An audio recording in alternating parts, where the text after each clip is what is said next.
Hi everyone, today we're going to be talking about the care environment as part of a framework to deliver person-centred care. We'll also be discussing person-centred workplace cultures.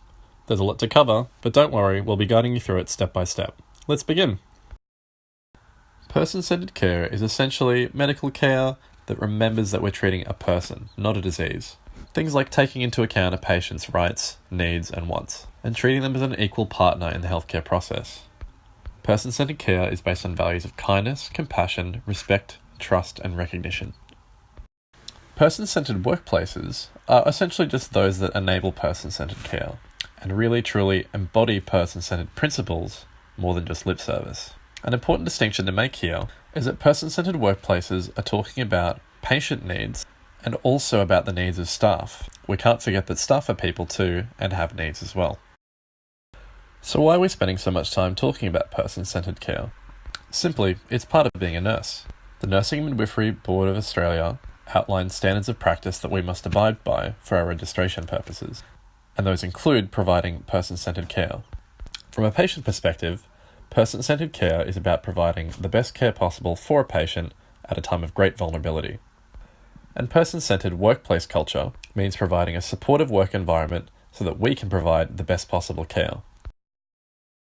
McCormick and McCants have developed a framework identifying factors that can support or inhibit person-centred care. This includes the prerequisites of the nurse as a professional, the care environment as the context in which they deliver care, and the processes by which that care is delivered. Today we're just going to be focusing on the care environment. Composed of an appropriate skill mix, shared decision-making systems, effective staff relationships, supportive organisational systems, power sharing, the potential for innovation and risk-taking, and the physical environment.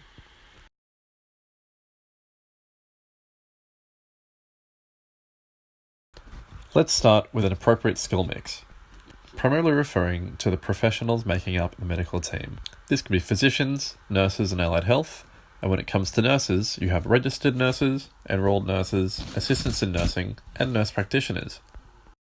It takes many types of health professional to make the healthcare environment work. And from a nursing perspective, it takes many types of nurses to provide the best care. Beyond the makeup of the healthcare team, the skill mix also refers to having enough appropriately skilled staff available to manage the needs of patients, commonly known as patient-nurse ratios. For example, at the Princess Alexandria Hospital, the current nurse ratio in medical surgical is 1 nurse for 4 patients. But in intensive care, it might be 1 nurse to 1 patient. Like in any job, when there aren't enough staff to manage the workload, it increases stress and burnout, leading to a decreased quality of patient care. We also need to give attention to emotional and relationship skills in a healthcare environment, typically undervalued by professionals, but very important to our patients. Patients tend to assume that healthcare staff will have all the necessary technical skills, and as such, they value relationship skills in their interactions with the treating team. The primary challenge in getting an effective skill mix is similar to most businesses, that is, labour cost. Nurses make up a large part of the workforce, and nurse wages are a considerable cost for healthcare. All the while, patient ratios must be maintained to ensure their safety. Additionally, we need to remember the importance of emotional and relationship skills beyond just technical skill. Shared decision-making systems are important in the care environment. Nurses are responsible for educating patients and ensuring they are making informed decisions about their healthcare. The approach to making the final decision can make the difference in the patient's experience of the healthcare system and help nurses with the delivery of safe, quality healthcare. A shared decision-making system is preferred in the modern-day health setting when discussing patients' healthcare options.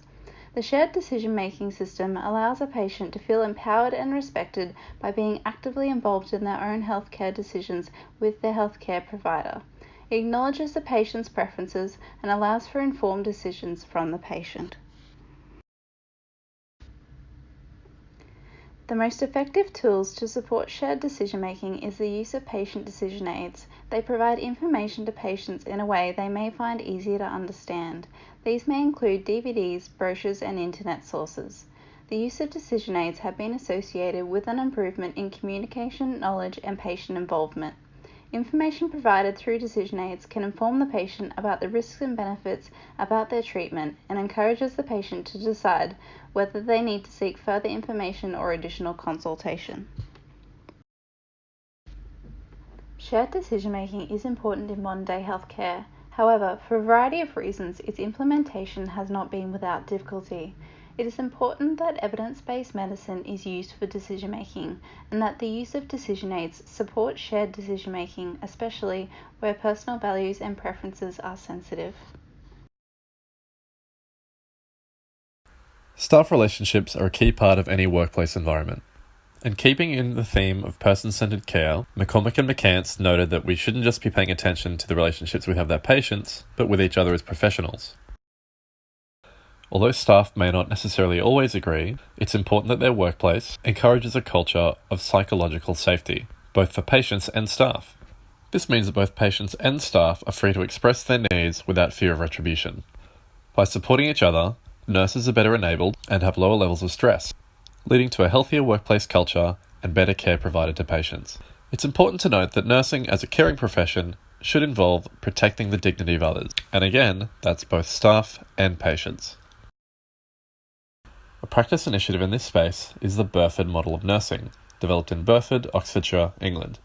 It's a shared philosophy of practice, that is, a way of working, that's developed by nursing staff of a team for nursing staff. Every nurse in the team gets a say in how they want to work, and as the team makeup changes, say as staff change roles, the philosophy is revised, changes to accommodate current needs. Challenges in creating effective staff relationships are similar to those for other factors of the care environment, such as high stress. Horizontal violence is directly opposing effective staff relationships, otherwise known as workplace bullying. We'll cover this in greater detail later, but it's something that typically happens when senior nurse frustration at unfair systems or work situations is redirected at junior staff, causing a breakdown in workplace relationships. Effective staff relationships are also impacted by organisational systems.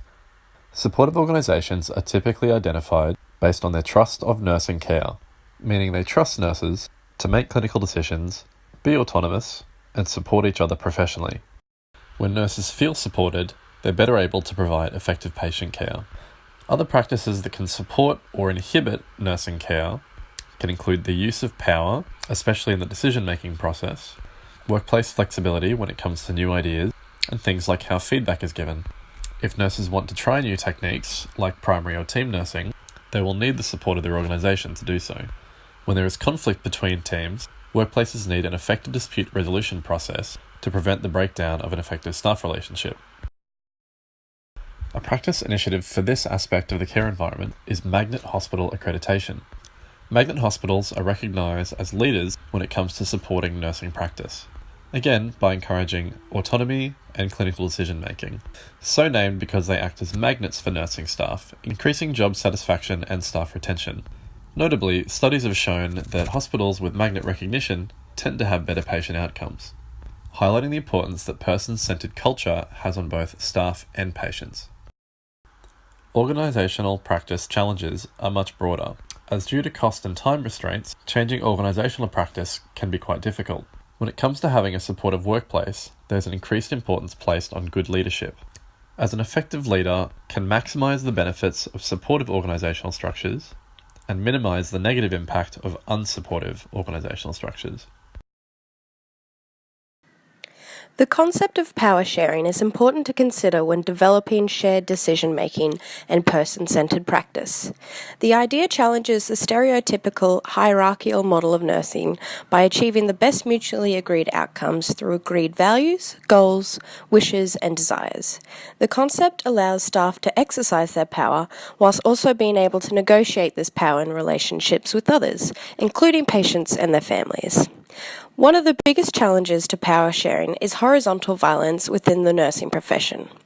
Causes for horizontal violence include task/time imperatives, causing conflict if the tasks aren't completed within the allocated time, generational and hierarchical abuse, which stems from the belief that because senior nurses experience horizontal violence, they now have the right to do the same to junior staff, clique formation, resulting in withdrawal from meaningful interactions within the larger group.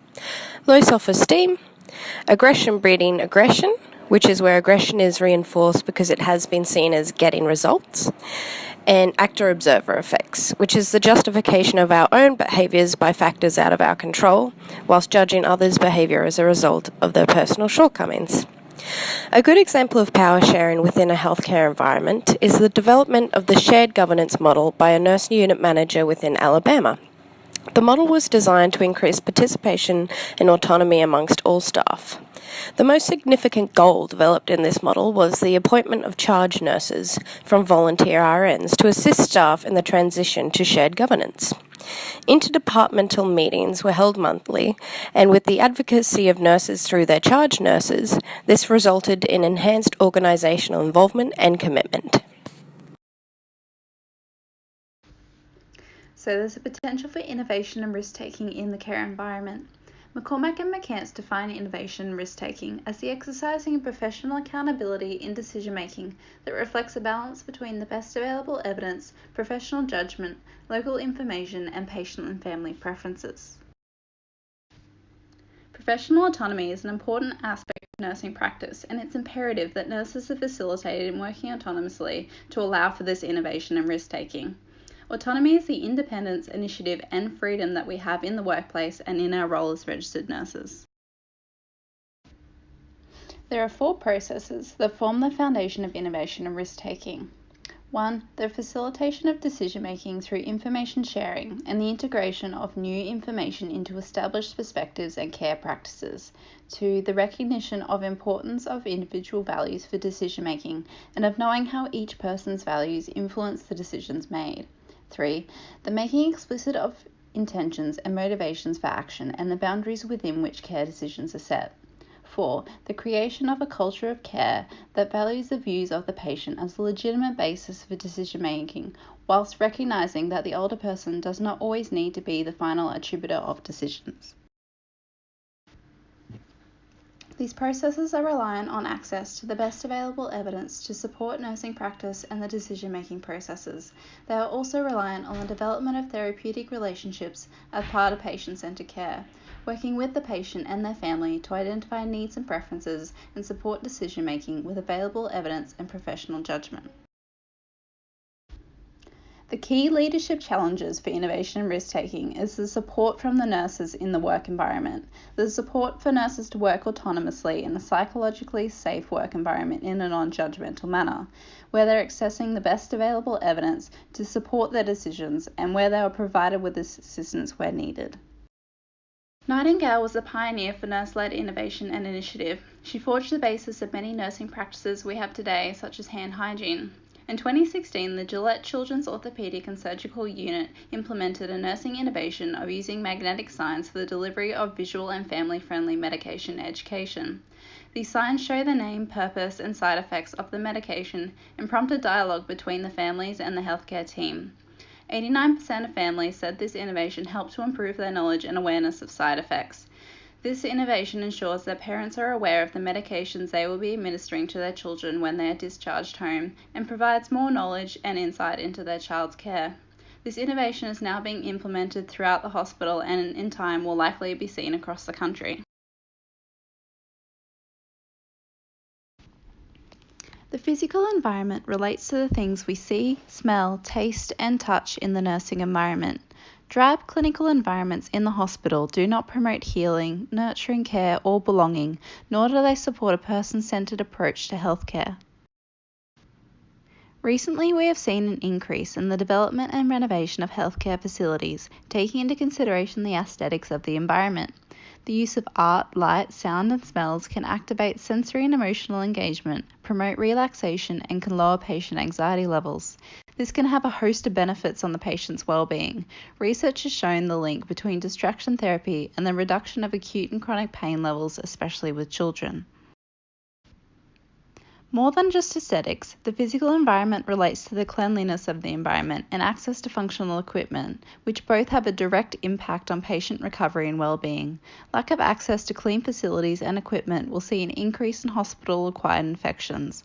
A lack of access to functional equipment will compromise the level and quality of care provided to the patient. It also relates to the general functionality of the environment, such as signage to direct patients and visitors, and the ease of access to patients and facilities for nurses on the wards. The key challenges faced when considering the physical environment are the costs and access to funding in order to implement any required changes, such as renovations or the purchasing of additional equipment.